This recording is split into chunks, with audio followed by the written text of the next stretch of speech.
ദേശീയപാതയിലെ എയർ സ്ട്രിപ്പിൽ വിജയകരമായി വിമാനങ്ങൾ ലാൻഡ് ചെയ്യിപ്പിച്ച് വ്യോമസേന.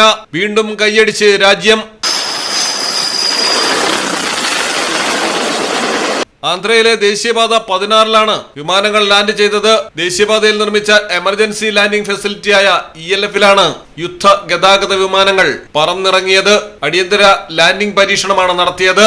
ആന്ധ്രാപ്രദേശിലെ ബപ്റ്റ ജില്ലയിലെ അതങ്കിക്ക് സമീപം ദേശീയപാത 16-ൽ സുഖോയ് ഹോക്ക് യുദ്ധവിമാനങ്ങളും ട്രാൻസ്പോർട്ട് എയർക്രാഫ്റ്റുകളും ലാൻഡ് ചെയ്യുകയും പറന്നുയരുകയും ചെയ്തു.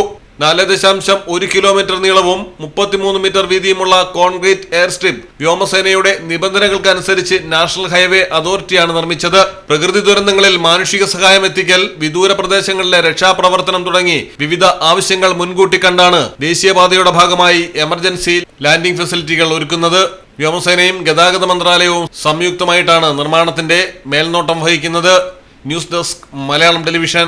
ദുബായ് ഗോൾഡ് ആൻഡ് ഡയമണ്ട്സ് ഷോറൂമുകളിൽ ഓൾഡ് ഗോൾഡ് എക്സ്ചേഞ്ച് ഓഫറുകൾ. പഴയ സ്വർണ്ണാഭരണങ്ങൾ മാറ്റിയെടുക്കാം അത്യാകർഷകമായ ഓഫറുകളിൽ. കൂടാതെ 5% മുതൽ അഡ്വാൻസ് ബുക്കിംഗ് സ്കീമുകൾ. വെഡിംഗ് പർച്ചേസുകൾക്ക് സ്പെഷ്യൽ ഓഫറുകൾ. 18 കാരറ്റ് റോസ് ഗോൾഡ് ആഭരണങ്ങളുടെ വൈവിധ്യങ്ങൾ. ഡയമണ്ട് ആഭരണങ്ങൾക്ക് പണിക്കൂലിയിൽ 50% സ്പെഷ്യൽ ഡിസ്കൗണ്ടുകൾ. ഒപ്പം 0% പണിക്കൂലിയിൽ സ്വർണ്ണാഭരണങ്ങൾ സ്വന്തമാക്കുവാൻ മന്ത്ലി ഗോൾഡ് സേവിംഗ് സ്കീമുകളും. Dubai gold and diamonds, pride of generations. Perinthalmanna road, Valanchery.